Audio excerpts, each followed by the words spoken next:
ξεκινήσουμε επόμενο ταξίδι, Κάνουμε κάτι χριστουγεννιάτικο.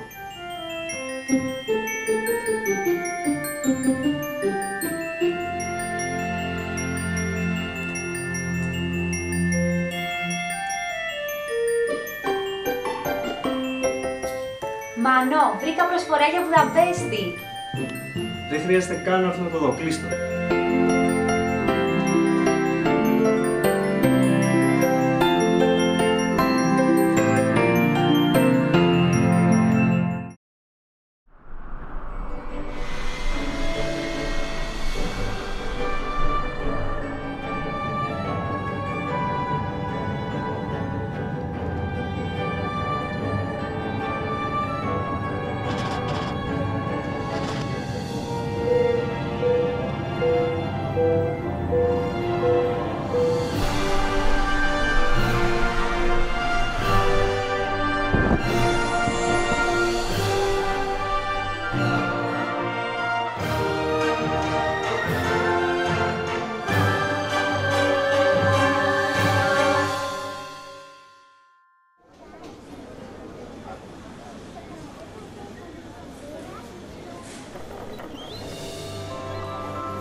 Μια μικρή γεύση από Δούναβη και φύγαμε για να δοκιμάσουμε παραδοσιακές ουγγρικές γεύσεις.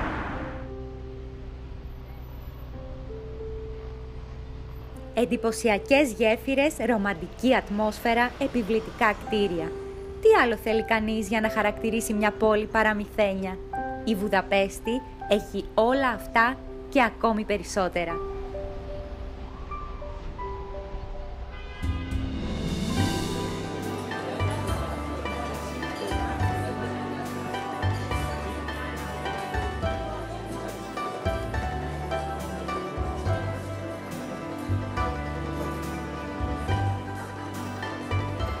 Παραδοσιακή κουζίνα από αύριο.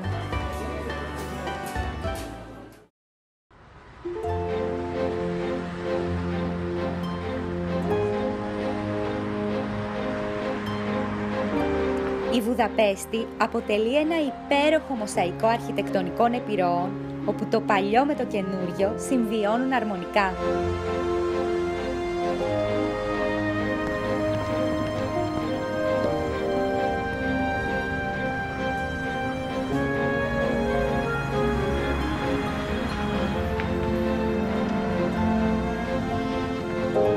Η βασίλισσα του Δούναβη δεν περιορίζεται στη γοητεία που της χάρισαν τα 1000 χρόνια ιστορίας της, καθώς κάθε νέα εκδοχή της είναι συναρπαστική.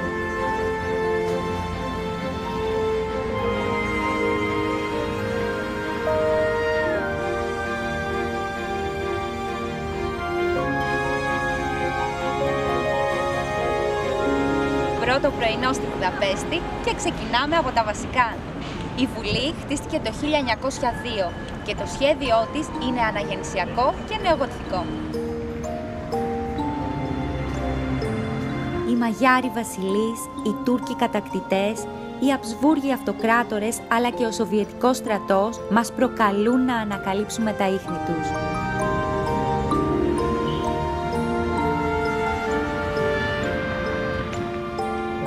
Πραγματικά εντυπωσιακό. Το σχέδιο είναι εμπνευσμένο από το Αγγλικό Κοινοβούλιο.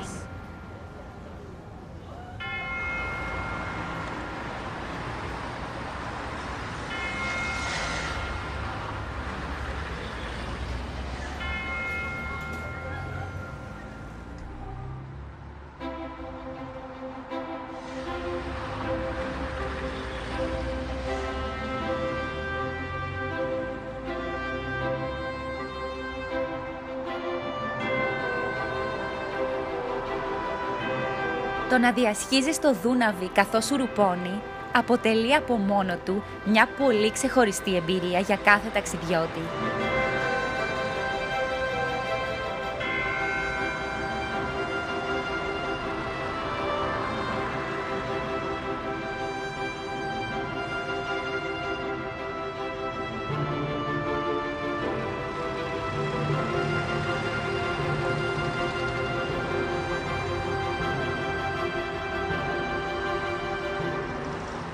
Από εδώ είναι η Βούδα και από εδώ η Πέστη. Και εγώ βρίσκομαι στη μέση της πιο διάσημης γέφυρας της Βουδαπέστης, της αλυσιδωτής γέφυρας.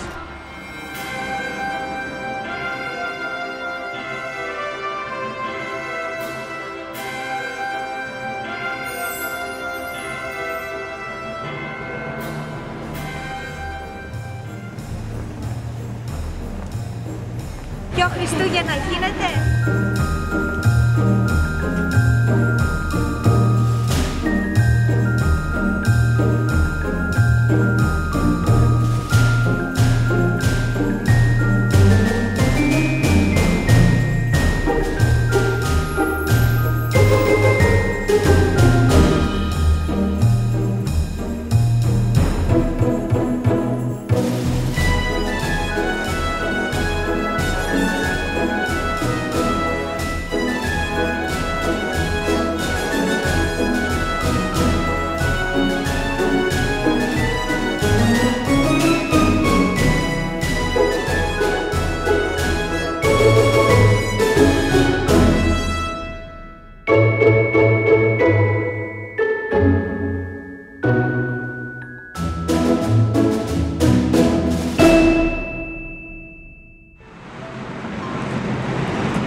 Βελτιωνόμαστε.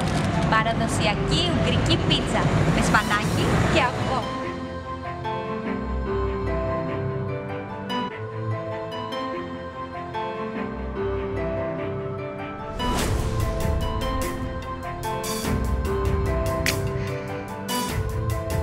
Το 1849 η Βούδα και η Πέστη ενώθηκαν με την αλυσιδωτή γέφυρα και από το 1873 αποτελούν μια ενιαία πόλη.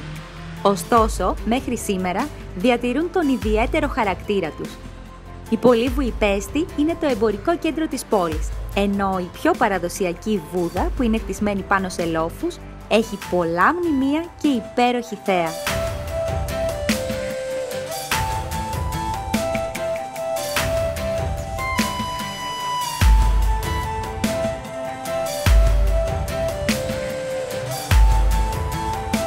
Αφού πήραμε μια πρώτη γεύση από την Πέστη, πάμε μια βόλτα στη Βούδα. Εδώ, που κάθε βήμα μας φέρνει πιο κοντά στην ιστορία της πόλης. Μια ιστορία που μπορεί να έχει πολλά μελανά σημεία. Δεν κατάφεραν όμως με τίποτα να κλέψουν κάτι από την έγκλη της.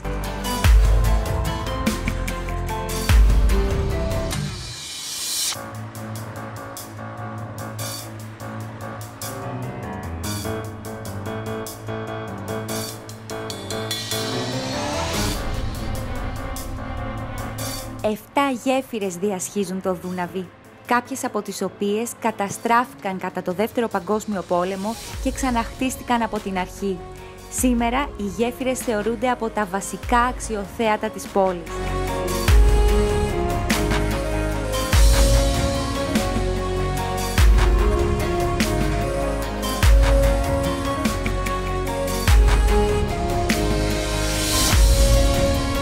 Σύμφωνα με ένα μεσαιωνικό ρητό, υπάρχουν 3 πόλεις μαργαριτάρια. Η Βενετία στο νερό, η Φλωρεντία στην Πεδιάδα και η Βούδα στο λόφο.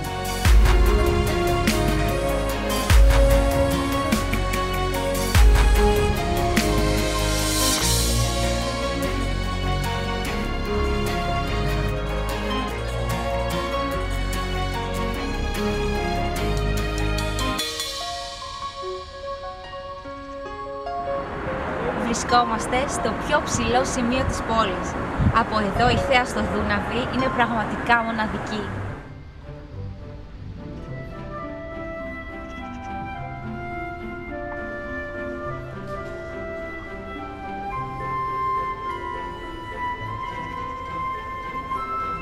Το άγαλμα της Ελευθερίας βρίσκεται σε περίοπτη θέση στην κορυφή του λόφου Γκέλερτ, για να υπενθυμίζει σε όλους την απελευθέρωση της πόλης από τους Ναζί.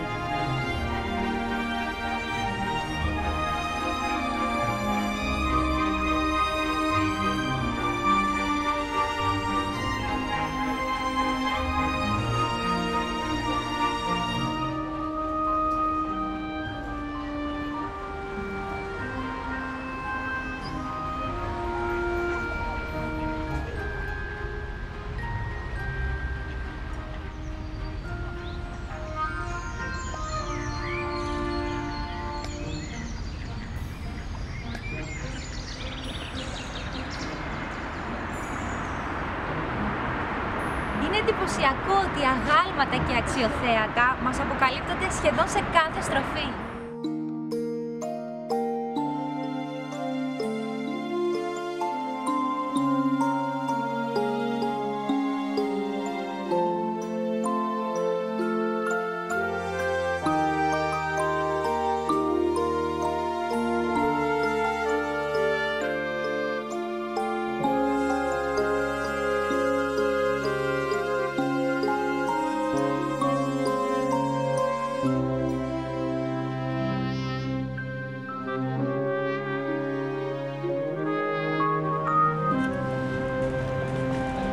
Έχει ήδη αρχίσει να βραδιάζει και η Βουδαπέστη φωτισμένη γίνεται ακόμα πιο όμορφη.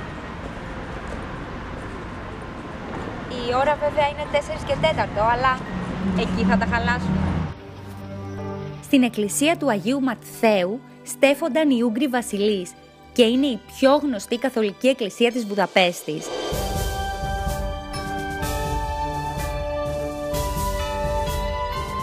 Ακριβώς πίσω της συναντάμε τον πύργο των Ψαράδων.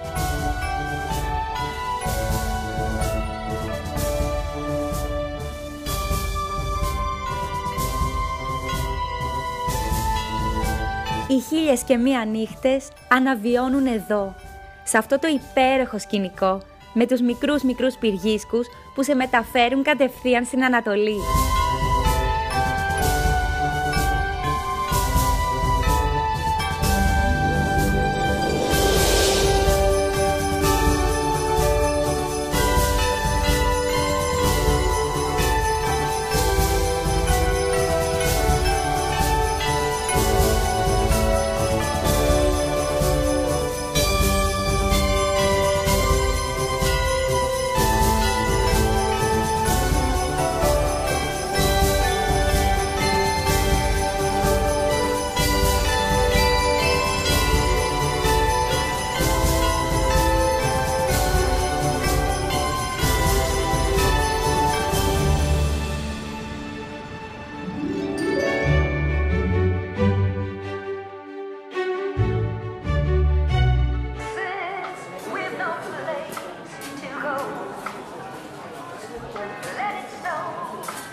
Γκούλας. Το λες και γεμίζει το στόμα σου.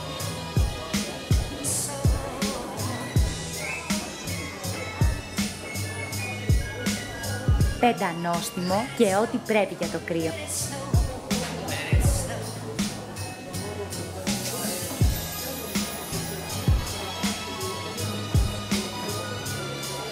Και στα γλυκά τους όμως δεν πάνε πίσω.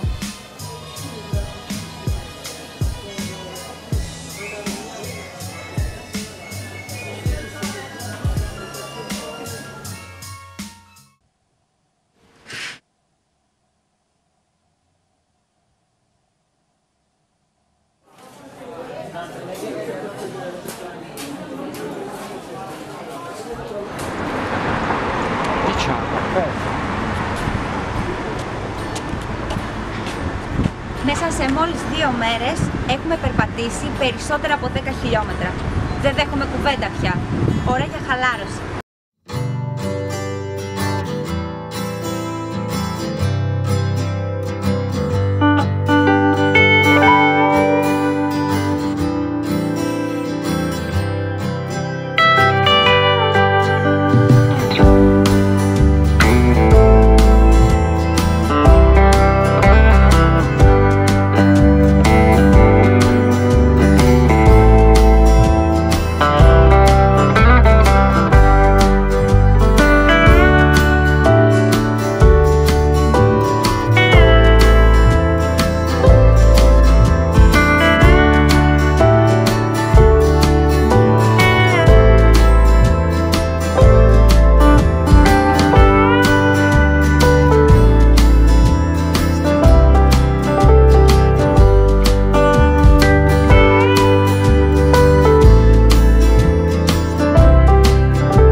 Να έχει έξω 2 βαθμούς και να κυκλοφορήσει με το μαγιό.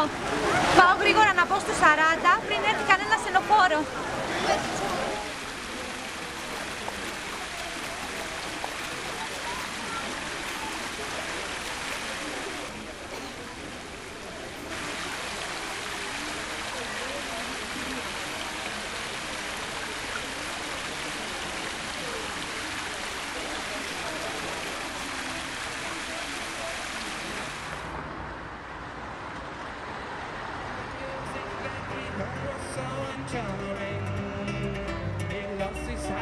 Sing this melody. I wanna hear you sing, my lady, and hear you play your ukulele. I wanna stay in Hawaii and learn a wiki wiki wacky woo.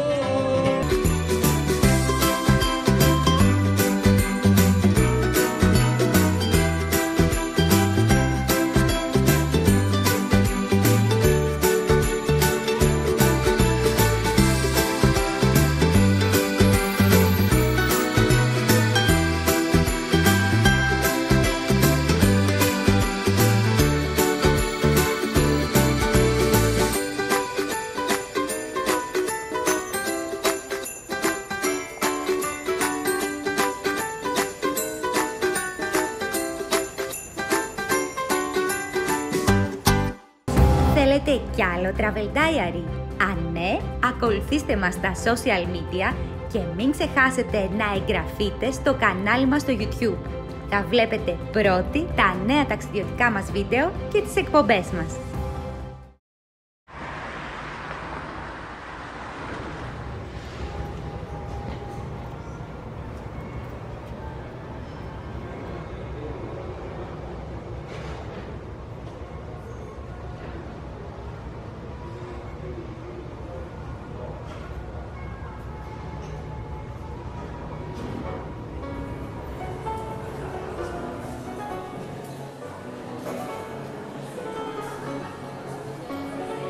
Βρισκόμαστε σε ένα από τα καλύτερα καφέ του κόσμου, στο καφέ New York. Δεν μοιάζει με παλάτι?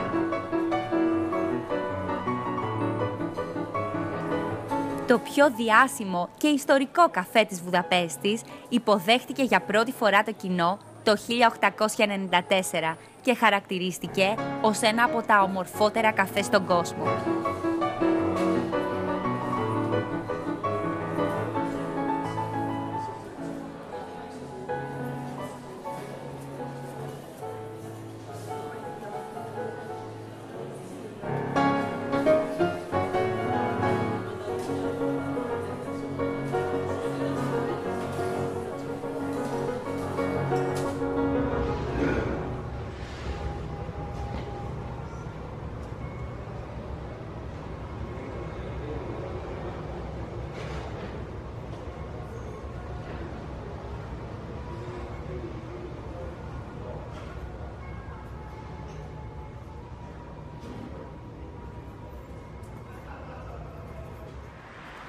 φεύγοντας από τη Βουδαπέστη, παίρνουμε μαζί μας τις καλύτερες εντυπώσεις, αλλά και μια μεγάλη δόση μελαγχολίας.